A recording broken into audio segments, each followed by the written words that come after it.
নমস্কার, আমি দেবকন্যা সুভাষিনী। আজকে একটি দারুণ ইন্টারেস্টিং টপিক নিয়ে চলে এসেছি আপনাদের কাছে। খুবই সংক্ষেপে দশম হাউসের রহস্য নিয়ে বলতে চলেছি। যাদের জন্মকুণ্ডলী করানো আছে তারা অবশ্যই একবার জন্মকুণ্ডলীটি খুলে হাতের সামনে নিয়ে বসুন। যদি মনে থাকে ওয়েল অ্যান্ড গুড, আপনারা চোখের সামনে আপনার জন্মকুণ্ডলী যদি থাকে যে কোন ঘরে কি আছে। আজকে প্রত্যেকটা ঘরের কথা বলবো না, দশম ঘরের রহস্য এই টপিক নিয়ে আলোচনা করব। আপনাদের দশম ঘর মানে আপনার আমাদের দশম ঘর খুবই ইম্পর্টেন্ট একটি ঘর, জন্মকুণ্ডলীর একটি ইম্পর্টেন্ট ঘর। দশম ঘর কর্মের ঘর, ধর্মের ঘর, দশম ঘর। এই দশম ঘরে কি গ্রহ থাকলে বা না থাকলে আমাদের জীবনের সাকসেস, চূড়ান্ত সফলতায় আমরা গিয়ে পৌঁছতে পারি, সেটি নিয়ে আজকের আলোচনা। আর তার সাথে থাকবে অবশ্যই টোটকা টিপস, যেটা ছাড়া আমার অনুষ্ঠান অসম্পূর্ণ। তাই টোটকা টিপস মানে রেমেডি যদি না থাকে হাতে, তাহলে তো প্রবলেমস এর কোনো মানেই হয় না। প্রবলেমস মানেই কিন্তু সমাধান হাতে আছে, তবেই না লড়াই করতে মজা লাগবে, তাই না? তো আজকে দশম ঘর নিয়ে বলবো, কারণ দশম ঘরটি কর্মের ঘর এবং এই দশম ঘর মজবুত কিভাবে থাকে জন্মকুণ্ডলীতে। সংক্ষেপে আপনাদের সাথে আলোচনায় আসি। দশম ঘর যদি আপনাদের কারোর খালি থাকে, মানে কোনো গ্রহ যদি সেই ঘরে না থাকে, তাহলে আমরা বলি যে সব থেকে খারাপ আপনি কর্মের মানে আপনি যা কর্মই যেটাই আপনি ভাবছেন, বড় হয়ে ব্যবসা করব, চাকরি করব, ডাক্তার হব, ইঞ্জিনিয়ার হব, প্রত্যেকটা ক্ষেত্রে কিন্তু দশম ঘরের ভূমিকা দারুণভাবে গুরুত্বপূর্ণ। আমাদের ষষ্ঠ ঘর থেকে চাকরি বোঝানো হয়, সপ্তম ঘর থেকে ব্যবসা বা প্রফেশন বোঝানো হয়, দশম ঘর থেকে আমার কাজ কর্ম, আমি ব্যবসায় থাকি, আমি প্রফেশনে থাকি, চাকরি থাকি, দশম ঘরের সাপোর্ট যদি না থাকে, মানে লগ্ন থেকে অ্যান্টি ক্লকওয়াইজ 10 নম্বর ঘরটি আমার যদি স্ট্রং না থাকে, কারণ এটি কেন্দ্র, মানে আমাদের জন্মকুণ্ডলীর যদি 4টে পায়া থাকে, সেই 4টে পায়ার মধ্যে কেন্দ্রের ঘর মানে লগ্ন, চতুর্থ, সপ্তম, দশম, এটি কিন্তু 4টে পায়ার মতো, স্তম্ভের মতো কাজ করে। তাই দশম ঘর লগ্নের পর যদি কোনো ঘরের গুরুত্ব বেশি থাকে, তাহলে সেটা দশম ঘর।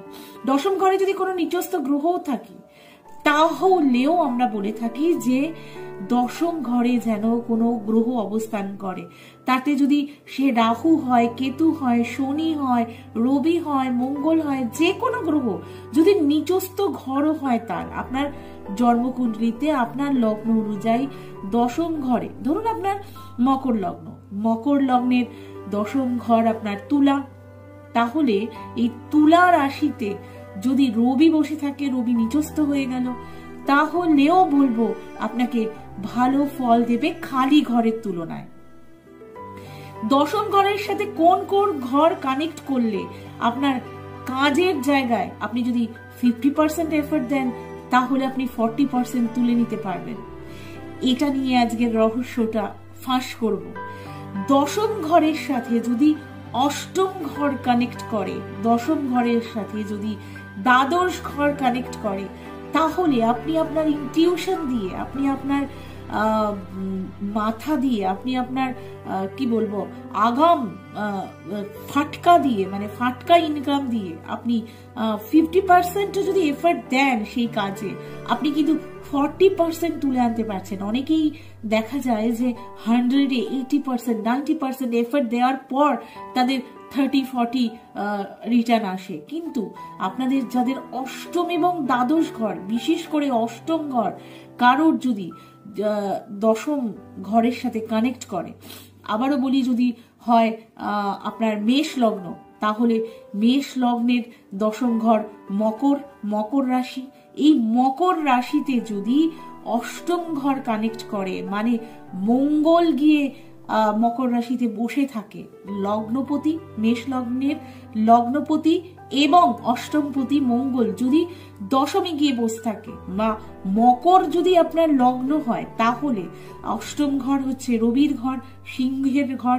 তো সিংহের লর্ড রবি অষ্টম ঘরের, আপনার মকর রাশি এই মকর লগ্ন যাদের, অষ্টম ঘরের লর্ড রবি যদি দশম ঘরে তুলাতে গিয়ে বসে থাকে, বা আপনার দশম ঘরের লর্ড যদি দ্বাদশে গিয়ে বসে থাকে, দ্বাদশ ঘরের লর্ড বৃহস্পতি যদি দশমে এসে বসে থাকে, তাহলে তাদের কাজের জায়গায় এফর্ট কম দিয়ে আপনারা রিটার্ন ভালো পেতেই পারেন। এবার চলে আসছি, অনেকেই প্রশ্ন করেন এসে চেম্বারে, ম্যাম আমার কি অনেক রকম ব্যবসা বা চাকরি করতে করতে আমি কি সাইডে ব্যবসা করতে পারবো কিনা? তাহলে আপনার জন্মকুণ্ডলিতে দশম ঘরের ভূমিকা দারুণভাবে প্রযোজ্য। আপনার দশম ঘরে যদি চন্দ্র বসে থাকে, তাহলে আপনার অনেক রকম ব্যবসা হবে। মানে আপনি যদি চাকরিও করেন, তাহলেও আপনি নানান রকম ব্যবসা, কেউ হয় না হোটেলের ব্যবসা, তার সাথে ট্রাভেলিং এর ব্যবসা, ট্যুরিজমের ব্যবসা, তারপরে তার শাড়ির ব্যবসা, লেদারের ব্যবসা, নানান রকম ব্যবসা তারা কিন্তু করে থাকে। তাহলে আপনারা জন্মকুণ্ডলী বার করে একবার চট করে চোখ বুলিয়ে নিন যে আপনাদের লগ্ন, যে লগ্নই হোক, অ্যান্টি ক্লকওয়াইজ যদি আপনারা ঘর গুনে গুনে আসেন, তাহলে 10 নম্বর ঘরে কি 8 নম্বরের লর্ড বসে আছেন, বা দশম ঘরের লর্ড কি 8 নম্বরে গিয়ে বসে আছে, বা দেখা যাচ্ছে দ্বাদশে, দশমের ঘরের লর্ড দ্বাদশে গিয়ে বসে আছে, তাহলে তাদের এফর্ট কম দিয়ে রিটার্ন অনেক বেশি তারা কিন্তু পেয়ে থাকেন। তারা লাকি হন, লাভবান হন, নানান রকম কাজে তাদের মুখের কথা দিয়ে তারা কিন্তু যাবতীয় কাজে দক্ষতার পরিচয় দিয়ে থাকেন। এর সাথে যদি বুধ রাহুর কম্বিনেশন যদি দশমী হয়ে থাকে, রাহু যদি দশমে কারুর বসে থাকে, তাহলে কিন্তু দারুণ দারুণ এফেক্ট কিন্তু কর্মের জায়গায় তারা পেয়ে থাকেন। এর অনেক ব্যাখ্যা রয়েছে, অনেক বড় ভিডিও হয়ে যেতে পারে যদি প্রত্যেকটা গ্রহের ইন্ডিভিজুয়ালি ব্যাখ্যা দিতে শুরু করি। রাহু বুধ যদি থাকে দশম ঘরে এবং তার সাথে যদি অষ্টমপতি থাকে, তাহলে আপনি উকিল হতে পারেন, আপনি অ্যাস্ট্রোলজার হতে পারেন, আপনি যাবতীয় যেখানে কথাবার্তা দিয়ে আপনাকে কনভিন্স করতে হয় বা আপনার ইনটিউশনকে কাজে লাগাতে হয়, আপনার সেই দক্ষতার পরিচয়, মানে আপনার মুখের কথা আগাম আপনি বুঝতে পারেন এবং মুখের কথায় আপনি সেই জায়গায় কিন্তু জয়ী হয়ে আসতে পারেন। কথা দিয়ে যাদের কাজ, তাদের কিন্তু দারুণভাবে লাভবান হন এনারা, এবং এনাদের কম এফর্টেই কিন্তু দারুণ রিটার্ন এনারা পেয়ে থাকেন। এছাড়াও আপনাদের যদি দশম হাউস খালি না থাকে, যদি 4-5টা গ্রহ বসে থাকে, তাহলেও কিন্তু দশম ঘর সাপোর্ট পেয়ে থাকে। দশম ঘরে যদি একাদশপতি বসে থাকে কিংবা দ্বিতীয় পতি দশম ঘরে বসে থাকে, তাহলে তাদের প্রাপ্তির জায়গাটা ভীষণই ভাবে সুদৃঢ় হয়। তারা সেভিংস এর জায়গাটা দারুণভাবে সফলতা পেয়ে থাকেন। মানে অনেকেই আমাদের রোজগার করি, কিন্তু দেখা যায় সেভিংস আমরা করতে পারি না। প্রভূত খরচা আমাদের জন্য অপেক্ষা করে থাকে, এবং যতই আমরা রোজগার করে থাকি, আমাদের নানান রকম কাজে কর্মে আমাদের সেই টাকা বেরোতে থাকে। কিন্তু যাদের দ্বিতীয় পতি, মানে লগ্নের সেকেন্ড হাউসের লর্ড, ধরুন মকর রাশি বা ধরুন মেষ রাশি, এই মেষ লগ্ন বা মকর লগ্ন, আমি লগ্ন থেকে বলছি, রাশি থেকে নয়, লগ্ন, মকর লগ্নের দ্বিতীয় ঘরের লর্ড হচ্ছেন শনি, বা মেষ লগ্নের দ্বিতীয় ঘরের লর্ড হচ্ছেন শুক্র। এনারা যদি দশম ঘরে, মানে মেষ লগ্ন সাপেক্ষে দ্বিতীয় পতি শুক্র ভেনাস, সে গিয়ে মকরে গিয়ে বসে রইল, বা মকর লগ্নের দ্বিতীয় পতি মানে হচ্ছে শনি কুম্ভ, সেই শনি যদি আপনার তুলা রাশিতে দশমে গিয়ে তার বসে থাকে, তাহলে সেভিংস এর জায়গায় প্রভূত উন্নতি হতে দেখা যায়। এবং যাদের কথা দিয়ে আপনাদের ইনকাম করতে হয়, কথা বেচে ইনকাম করতে হয়, তাদের জন্য খুব শুভ ফল দিয়ে থাকে। একাদশ ঘরের লর্ডও যদি আপনাদের দশমে বসে থাকে, বা যদি শুক্র আপনার দশমে বসে থাকে, নানান রকম গ্ল্যামারাস দিকে তাদের প্রভূত উন্নতি করতে দেখা যায়, ক্রিয়েটিভিটির দিকে উন্নতি করতে দেখা যায়। এবং একাদশ পতির দশমে বসে থাকা দারুণভাবে কর্মের জায়গায় তাদের লাভবান করে থাকে। আরেকটি ইন্টারেস্টিং যোগ রহস্য যেটা, সেটা বলে যাই যে আপনাদের দশম পতি যদি আপনাদের দশম ঘরে সপ্তম দৃষ্টি দিয়ে থাকে, মানে আবারও যদি বোঝাতে হয় তাহলে ধরুন আপনার কর্কট লগ্ন, তাহলে কর্কট লগ্নের দশম হাউস হচ্ছে মেষ, মঙ্গল তার লর্ড। দশম হাউসের লর্ড মঙ্গল যদি চতুর্থ হাউসে বসে সপ্তম দৃষ্টি দশমে নিজের ঘরে দিয়ে থাকে, তাহলে তারা প্রভূত উন্নতি করে থাকে কর্মের জায়গায়। আপনার ধরুন মেষ লগ্ন, মেষ লগ্নের দশম পতি হচ্ছে শনি, সেই শনি যদি চতুর্থ হাউসে মানে কর্কটে বসে যদি সপ্তম দৃষ্টি তার নিজের ঘরে দশম ঘরে দিয়ে থাকে, তাহলে সোনায় সোহাগা। এইভাবে যদি যার নিজের ঘর, সে নিজের ঘরে যদি অন্য ঘর থেকে দৃষ্টি দেয়, তাহলে সেটি দারুণভাবে সেই ঘরের জন্য লাভবান ফল দিয়ে থাকে। তাই এই কিছু রহস্য যেগুলো আজকে ব্যাখ্যা করলাম, আরো অনেক বিস্তারিত ব্যাখ্যা করা যেতে পারে, রাত কভার হয়ে যেতে পারে, দিন কভার হয়ে যেতে পারে, ভিডিও অনেক বড় হয়ে যেতে পারে। তাই মেন রহস্যগুলো আপনারা জন্মকুণ্ডলী বের করে দেখে নিন আপনাদের এই ধরনের যোগ হয়ে আছে কিনা। যদি আপনারা নিজেরা বুঝতে না পারেন, তাহলে অবশ্যই স্ক্রিনে কন্ট্যাক্ট নাম্বার যাচ্ছে, আপনারা কন্ট্যাক্ট নাম্বারে ফোন করে অ্যাপয়েন্টমেন্ট নিয়ে চেম্বারে সাক্ষাতে আমার কাছে চলে আসতেই পারেন। আমি অবশ্যই আপনাদের কর্মের জায়গায় আপনার দশম ঘরে কি গ্রহ বসে আছে, এবং যদি গ্রহ না থাকে বা আপনার এই যা যা আজকে রহস্যগুলো টিপগুলো দিলাম সেগুলো আছে কিনা, সেটা নিয়ে আপনার সাথে সাক্ষাতে আলোচনা আপনি করিয়ে নিয়ে যেতে পারেন, বিচার করিয়ে নিয়ে যেতে পারেন। এবং যদি কোনো গ্রহ বসে না থাকে বা কোনো পীড়িত গ্রহ বসে যদি খারাপ ফল দিয়ে থাকে, তার প্রতিকারও হাতে নিয়ে বেরোতে পারেন। কন্ট্যাক্ট নাম্বার আপনাদের জন্য স্ক্রিনে যাচ্ছে, আমি আর একবার বলে দিতে চাইবো 8100211211। আপনারা অবশ্যই অ্যাপয়েন্টমেন্ট নিয়ে ফোন করে আমার চেম্বারগুলোতে চলে আসতেই পারেন।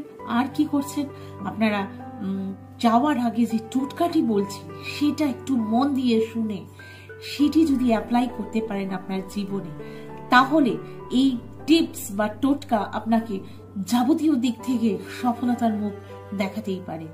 আপনার কোন দশা চলছে, মানে আপনার যেই দশা চলছে সেই দশার যে লর্ড, মানে ধরুন আপনার বুধের দশা চলছে, এই বুধের দশা চলাকালীন, অর্থাৎ তার মানে কি দাঁড়াচ্ছে, বুধ আপনার এই সময়ে যে লাইফের যে ড্রাইভার হয় না, যে আমাদের ড্রাইভ করে আপনি যখন গাড়িতে ওঠেন, আপনাকে যে ড্রাইভার সিটে বসে সে কিন্তু পুরো গাড়িটি চালিয়ে নিয়ে যায়, এবং গাড়ির ভিতরে আমরা যতজন প্যাসেঞ্জার থাকি ওই ড্রাইভারের ওপরে কিন্তু আমাদের সেই যাত্রাটা নির্ভর করে।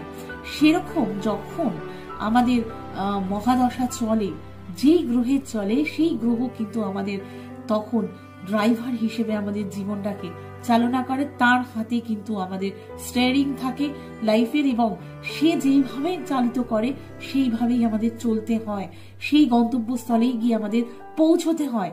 তাই আপনার ড্রাইভার আপনার কথা কখন শুনবে, যখন আপনি তার মতো করে তার সাথে গল্প করবেন, তাকে একটু চা খাওয়াবেন, সিগারেট খাওয়াবেন, ভালো লাঞ্চ করাবেন, ভালো ডিনার করাবেন, দেখবেন আপনার ড্রাইভারের সাথে যদি গল্প করবেন, তার ঘরের কথা জানতে চাইবেন, তখন ড্রাইভার খুব হ্যাপি হয়ে গিয়ে আপনাকে সুন্দরভাবে আপনাকে গাড়ি চালিয়ে নিয়ে আপনার গন্তব্যস্থলে পৌঁছে দেবে।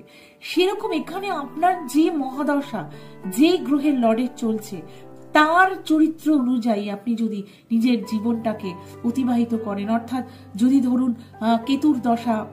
কেতুর মহাদশা চলছে, তাহলে একটু তীর্থস্থানে মন্দিরে গিয়ে একটু বসুন, একটু রাস্তার কুকুরদের সেবা করুন, একটু আপনি গরিব দুঃখীদের পাশে থাকুন, একটু আপনি মন্ত্র উচ্চারণ করুন। দেখুন আপনার যে যাত্রাটা, যে দশাটা 7 বছরের, দারুণ ভাবে আপনি উপভোগ করতে পারবেন এবং কোনো ক্ষতি ছাড়াই সফলতার মুখ নিয়ে আপনি বেরোতে পারবেন। যদি আপনার শনির দশা চলে, শনির মহাদশা, তাহলে কি করবেন? তাহলে বৃদ্ধ বৃদ্ধা যারা ভিক্ষুক ভিখারি রয়েছে তাদের পাশে থাকুন, তাদেরকে সেবা করুন, তাদের কাছে গিয়ে সময় কাটান, কোনো বৃদ্ধাশ্রমে গিয়ে সময় কাটান, কোনো যেখানে অন্ধেরা থাকে, যাদের চোখে দৃষ্টি নেই, তাদের সাহায্য করুন, তাদের ওখানে গিয়ে সময় কাটান, হসপিটালে গিয়ে সময় কাটান। তো এইভাবে প্রত্যেকটা গ্রহের নেচার থাকে, সেই গ্রহের নেচার বুঝে যদি চলতে পারেন, এবং ধরুন রাহুর মহাদশা চলছে, আপনি যদি মদ মাংস ত্যাগ করেন, আপনি যদি বারে ডিস্কে হোটেলে গিয়ে না বসেন, আপনি যদি বাড়িতে বন্ধু বান্ধব ডেকে মদের আসর না বসান, তাহলে রাহুর প্রকোপ থেকে আপনি বেঁচে যাবেন। তো এইভাবে আপনি যদি টোটকা টিপস গুলো অ্যাপ্লাই করেন, তাহলে আপনার জীবন কিন্তু দারুণভাবে সহজ সরল হতে পারে। যদি জানতে ইচ্ছে হয় তাহলে অবশ্যই চেম্বারে আসতেই পারেন। আবারও বলছি, আমার কন্ট্যাক্ট নাম্বার স্ক্রিনে যাচ্ছে, আমিও বলে দিচ্ছি 8100211211। আপনারা এইভাবে ভালো থাকুন, ভালো থাকতেই হবে, তার জন্য দেখতে হবে অ্যাস্ট্রোলজার দেবকন্যা সুভাষিনীর অনুষ্ঠান। আর কি করছেন? আপনারা অবশ্যই গুগলে গিয়ে টাইপ করছেন অ্যাস্ট্রোলজার দেবকন্যা সুভাষিনী। যেই স্পেলিংটি স্ক্রিনে যাচ্ছে বা আমার প্রোফাইলে যে স্পেলিংটি রয়েছে, সেটি যদি গুগলে গিয়ে টাইপ করেন, তাহলে আমার সম্পর্কে যাবতীয় তথ্য পেয়ে যাচ্ছেন। ডেসক্রিপশনে যান, গিয়ে দেখুন, সেখানে আমার ফেসবুক, ইনস্টা, ওয়েবসাইটের লিংক রয়েছে, সেখানে চলে আসুন, ভিজিট করুন ওয়েবসাইট, চলে আসুন ফেসবুক, ইনস্টা ফলো করুন। আর কি করছেন? খুব ভালো থাকছেন, খুব সুস্থ থাকছেন। জয় মা বগলা। এবং যাওয়ার আগে সাবস্ক্রাইব করতে ভুলবেন না। অনেকেই আমরা প্রোগ্রাম দেখি কিন্তু সাবস্ক্রাইব করতে ভুলে যাই। সাবস্ক্রাইব করে নিন, অবশ্যই বেল আইকনে গিয়ে অল বাটনটা প্রেস করুন, যাতে করে সমস্ত প্রোগ্রামের নোটিফিকেশন আপনাদের কাছে যেতে থাকে, কোনো প্রোগ্রাম বাদ না যায়। আর কি করছেন? অবশ্যভাবেই ভালো লাগলে প্রোগ্রামটি লাইক করছেন, না ভালো লাগলে ডিসলাইকও করতে পারেন। লাইক করার সাথে সাথে বেশি বেশি করে শেয়ার করুন যদি অনুষ্ঠান ভালো লেগে থাকে। জয় মা বগলা।